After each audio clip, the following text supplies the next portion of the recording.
पुणे में संवेदक संघ की ओर से बैठक आयोजित की गई। बैठक में ग्रामीण कार्य विभाग द्वारा ग्लोबल टेंडर का विरोध किया गया। बैठक में कहा गया कि ग्लोबल टेंडर करके सरकार छोटे ठेकेदारों के पेट पर लात मारने का काम कर रही है। संवेदकों में 4 श्रेणी होते हैं, जिसमें सभी श्रेणी के संवेदक के लिए अनुपातिक रूप से निवेदिका आमंत्रित की जाए। एक संवेदक से लगभग 100 लोग प्रत्यक्ष और अप्रत्यक्ष रूप से जुड़े होते हैं। संवेदक की संख्या लगभग 500 है। इसके कारण लगभग 40 से 50 हज़ार लोग बेरोजगार हो जाएंगे। संवेदकों ने कहा कि सरकार से हमारी मांग है कि ग्लोबल निविदा को रद्द कर छोटे ग्रुप का निविदा आमंत्रित करे।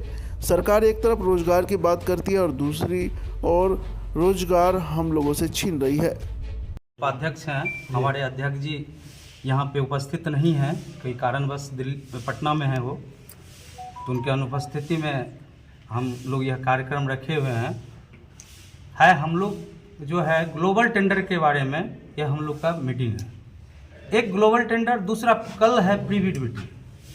कल सबसे पहले हम लोग को प्री बिड मीटिंग का बहिष्कार करना है और दूसरा ग्लोबल टेंडर।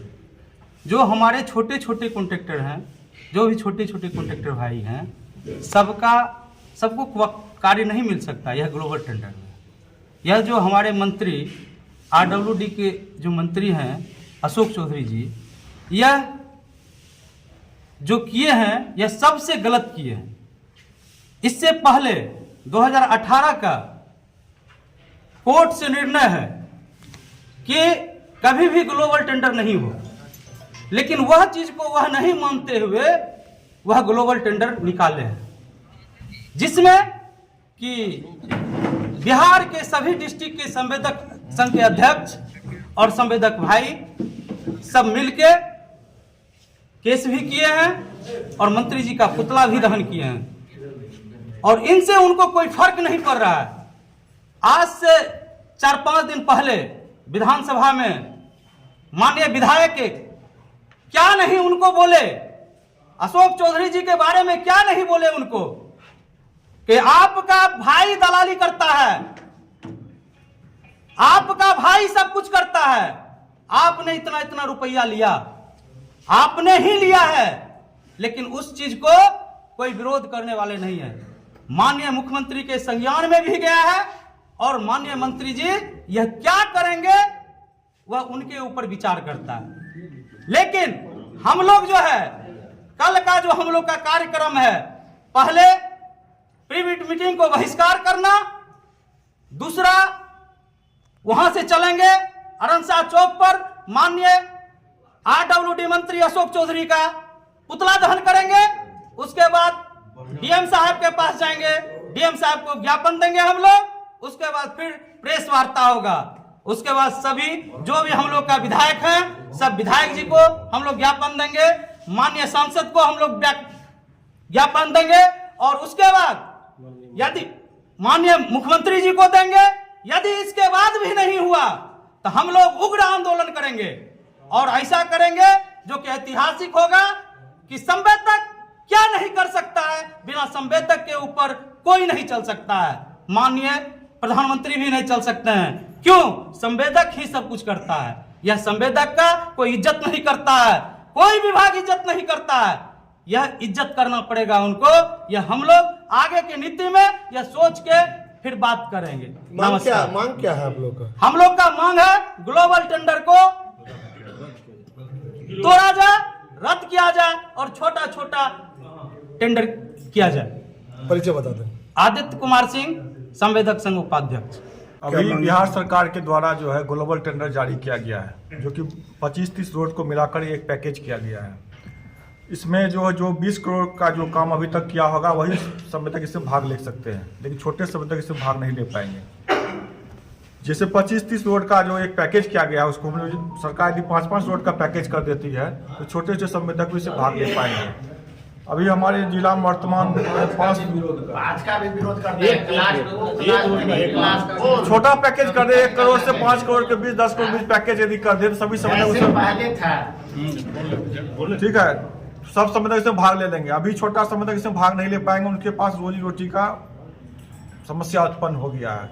एक तरफ सरकार रोजगार देने की बात कर रही है, दूसरी तरफ हमारे ग्रामीण कार्य मंत्री रोजगार छीन रही है हमसे। यदि सरकार अपनी उपलब्धि आज गिनवा रही है तो उसमें एक सड़क का भी नाम आता है, जो सड़क हम लोगों ने बनवाया है, उसी सड़क पे सरकार वोट भी लेती है।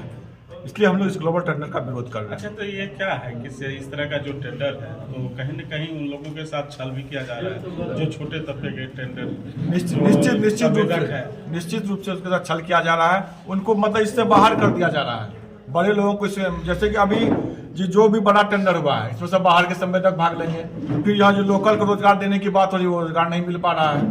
क्लास 4 का भी जो टेंडर है जो लगभग 25 लाख के हाँ, आसपास वो तो खत्म ही हो गया, एकदम खत्म। सरकार हमसे 4 श्रेणी में संवेदक के सबसे फीस लेती है। संवेदक क्या है? एक रोजगार आप देते, रोजगार का सृजन सरकार कर रही है। पैसा लेता है सरकार। सरकार रोजगार का सृजन कर रही है, हमें रोजगार सरकार को देना है, सरकार में रोजगार नहीं दे पा रही है, सिर्फ बड़े लोगों को लाभान्वित किया जा रहा है। तो आगे का कार्यक्रम आप आगे कार्यक्रम कल हम लोग जो है कल इसी टेंडर के समर्थन में कुछ लोग कल मीटिंग कर रहे हैं सुप्रीम इंजीनियर के ऑफिस में मानंदा कॉलोनी में, उसका हम लोग विरोध करेंगे काला पट्टी लगाकर। उसके बाद हम लोग आदेशा चल जाके माननीय ग्रामीण कार्य मंत्री का पुतला दहन करेंगे, जिलाधिकारी ज्ञापन सौंपेंगे, वहाँ पर प्रेस वार्ता करेंगे। परिचय बता दें। अमित झा, संवेदक। पूर्णिया जिला में हम व्यक्तिगत रूप से हम तो सहरसा के वासी हैं और हम कार्य क्षेत्र मेरा पूर्णिया कटिहार ही है। कटिहार में भी हम संवेदक संघ में सम्मिलित हुए थे, यहाँ भी हैं और सहरसा मधेपुरा में भी रहे। हमारा 6 महीने से ये अभियान चल रहा है कि सेक्रेटरी भागवत राम सभी से सूचना के अधिकार से हमने इस मुद्दे पर जवाब मांगा है, जो जवाब उल्टा पुल्टा हमको दिया गया है, क्योंकि कोर्ट के डॉक्यूमेंट के बिना हम केस नहीं उस पर कर सकते, इसलिए हमने साक्ष्य पैदा किया है। और हमारा एक ही कहना है कि पैरेलल काम चले, ग्लोबल टेंडर को रद्द करते हुए क्लास 4 को भी दिया जाए, अनियोजित अभियंता को भी दिया जाए, क्लास 2 को भी दिया जाए, क्लास 1 को भी दिया जाए, जो पूर्व में चल रहा था। ये संदेश पहुंचाना चाह रहे हैं। माननीय मुख्यमंत्री का ही पहले से ये रहा है कि वर्ग को तोड़कर छोटे श्रेणी से लेकर बड़े श्रेणी तक सभी लोग काम करें, लेकिन आज बिहार में फिर से जो है काम को अलग अलग काम को एक जगह इकट्ठा कर, ऐसा नहीं कि ये रोड में ही हो रहा है, भवन में भी हो रहा है, सब विभाग में ऐसा हो रहा है कि सभी काम को 10 जगह के काम को एक जगह एकत्रित कर पैकेज बनाकर दिया जा रहा है, जिससे एक ही कोई कंपनी उसको काम करे और जो छोटे लेवल संवेदक हैं, जो जिस एरिया के संवेदक है वो काम नहीं कर पाए। तो हमारा आप लोगों के माध्यम से माननीय मुख्यमंत्री से आग्रह रहेगा कि इस निर्णय पर विचार किया जाए और इस निर्णय को रद्द किया जाए। इससे बिहार के सभी संवेदक को लाभ पहुंचेगा और जिस तरह आपने बिहार को संवारने का काम संवेदकों के साथ दिया है, उसी तरह इस बार भी संवेदक का साथ